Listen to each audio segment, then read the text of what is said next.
कल तक समिति की वेबसाइट पर अपलोड किया जाएगा, जिसमें फॉर्म भरने की पूरी प्रक्रिया को स्टेप बाय स्टेप अर्थात क्रमवार रूप से बताया जाएगा, ताकि किसी भी अभ्यर्थी को फॉर्म भरने में किसी प्रकार की कठिनाई नहीं हो। जब नियोजित शिक्षक इस फॉर्म को भरने के लिए ऑनलाइन आवेदन करेंगे तो उन्हें सबसे पहले टाइप ऑफ टीचर इसको टिक करना पड़ेगा, जिसमें कि कुल मिलाकर 7 अलग अलग श्रेणी है। 1 से 5, 6 से 8, 9, 10, 11, 12, 6 से 8 कक्ष के लिए फिजिकल टीचर, 9 से 10 कक्षा के लिए फिजिकल टीचर और लाइब्रेरियन। इसके बाद उन्हें टाइप ऑफ नियोजन यूनिट अर्थात किस प्रकार की नियोजन इकाई है, 6 इकाई में टिक करना होगा, जिसमें जिला परिषद, पंचायत समिति और पंचायत ग्रामीण स्तर के लिए, और नगर स्तर के लिए नगर निगम, नगर परिषद या नगर पंचायत में से किसी एक को टिक करना होगा। उसके बाद कैटेगरी इत्यादि को भरने के पश्चात कैंडिडेट को अपनी शैक्षणिक योग्यता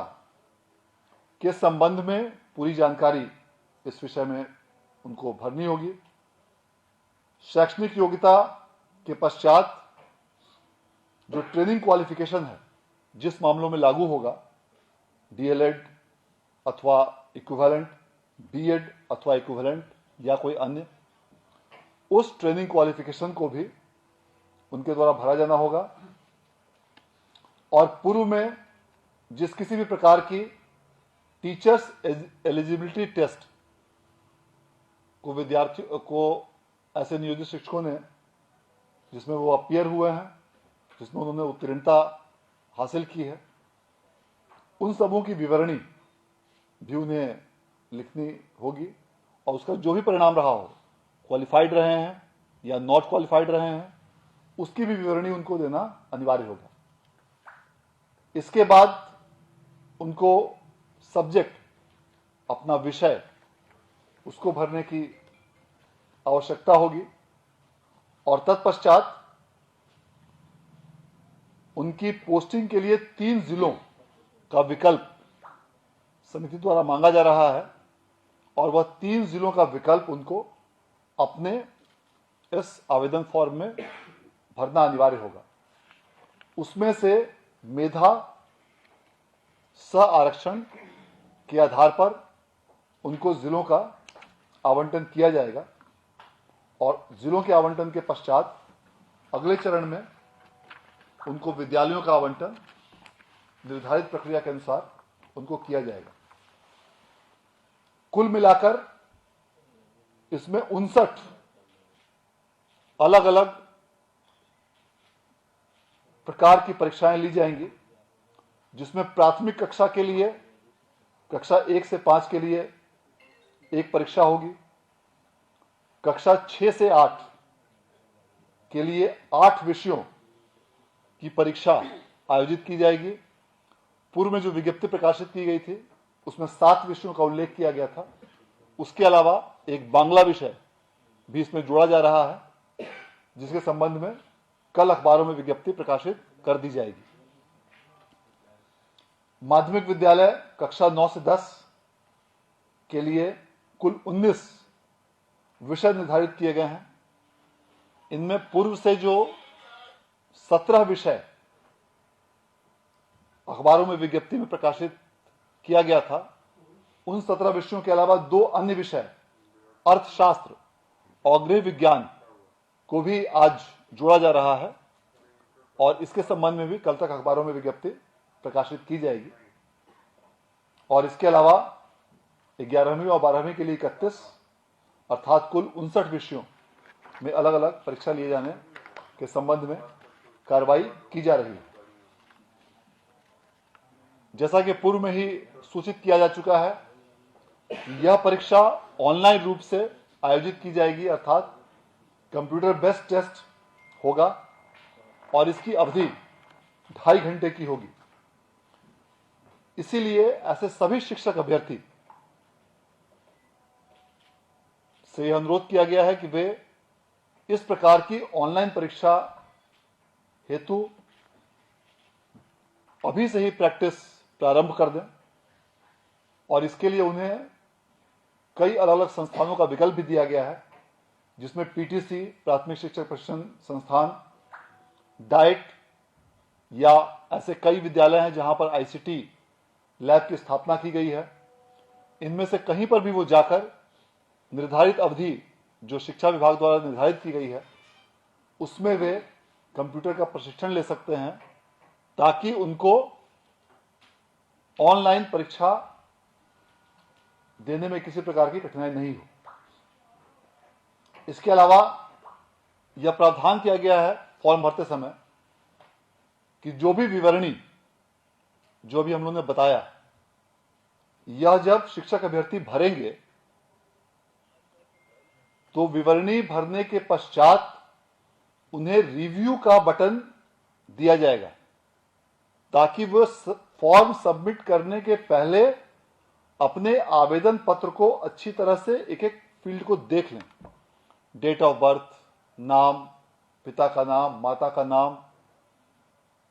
नियोजन इकाई, कैटेगरी, आरक्षण श्रेणी, डिफरेंटली एबल्ड श्रेणी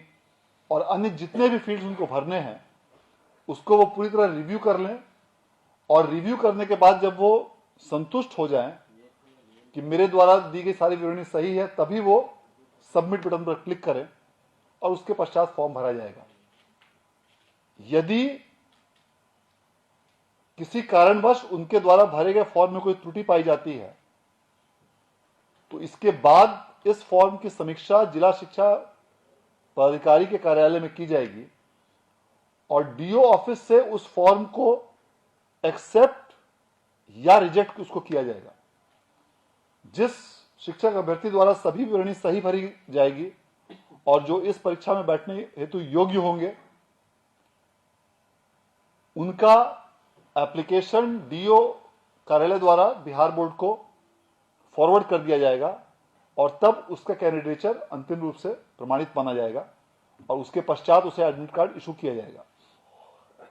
लेकिन यदि किसी अभ्यर्थी के विवरणी में त्रुटि होती है तो यदि वह अभ्यर्थी योग्य है, परीक्षा देने योग्य, तो त्रुटि के साथ उसके लॉगिन में वापस डीओ ऑफिस से वह फॉर्म भेज दिया जाएगा और तब उसको मौका दिया जाएगा एडिट ऑप्शन का कि जो भी उसने त्रुटि की है उस शिक्षक अभ्यर्थी ने अभिलेख के अनुसार उसको वो सुधार करके दोबारा फॉर्म भर सके। और इस प्रक्रिया में यदि किसी प्रकार की कठिनाई हो या कोई उसका रिकॉर्ड सरकारी अभिलेख में परिलक्षित ठीक से नहीं हो रहा हो या कोई अन्य समस्या हो तो वे जिला शिक्षा पदाधिकारी के कार्यालय में संपर्क कर सकते हैं उस समस्या के समाधान के लिए। और पुनः जब वो उस फील्ड को करेक्शंस करके दोबारा फॉर्म भेजेंगे तो पुनः डीओ ऑफिस द्वारा उसकी समीक्षा करके उसको एक्सेप्ट या रिजेक्ट किया जाएगा। और यह एडिट ऑप्शंस उन कैंडिडेट्स को ही दिया जाएगा जो परीक्षा में बैठने की सक्षमता रखते हैं। जो बिल्कुल ही किसी कारण से इस परीक्षा में बैठने की जिनकी सक्षमता नहीं है, वैसे फॉर्म्स को डीओ द्वारा सीधे तौर पर स्ट्रेट अवे रिजेक्ट कर दिया जाएगा। परीक्षा समाप्त होने के पश्चात 4 दिनों के अंदर एडमिट कार्ड को संबंधित शिक्षक अभ्यर्थी द्वारा, जिस पर कि अभ्यर्थी का, वीक्षक का इत्यादि का हस्ताक्षर होगा, उसको 4 दिनों के अंदर जाकर डीओ कार्यालय में पुनः समर्पित करना अनिवार्य होगा। और इसके पहले जब एडमिट कार्ड शिक्षक अभ्यर्थी को बिहार विद्यालय परीक्षा समिति द्वारा निर्गत किया जाएगा, उस समय एडमिट कार्ड को डाउनलोड करने के उपरांत उस पर जिला शिक्षा पदाधिकारी के कार्यालय में जाकर वहां संबंधित डीपीओ का हस्ताक्षर उस एडमिट कार्ड पर प्राप्त करना होगा और उसके उपरांत ही वह प्रवेश पत्र मान्य होगा परीक्षा में सम्मिलित होने के लिए। इस पर ध्यान देना काफी आवश्यक है कि एडमिट कार्ड मात्र प्राप्त होने से परीक्षा में भाग लेने की सक्षमता नहीं उसकी होगी।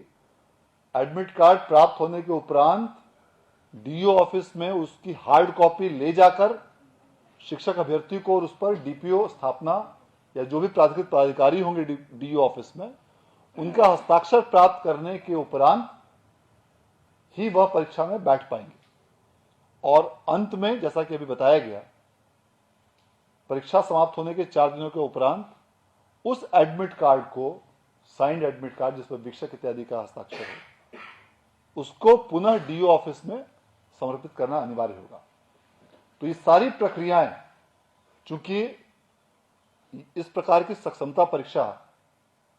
नियोजित शिक्षकों के लिए पहली बार आयोजित की जा रही है, इसलिए एक एक इसके स्टेप पर ध्यान देना आवश्यक है।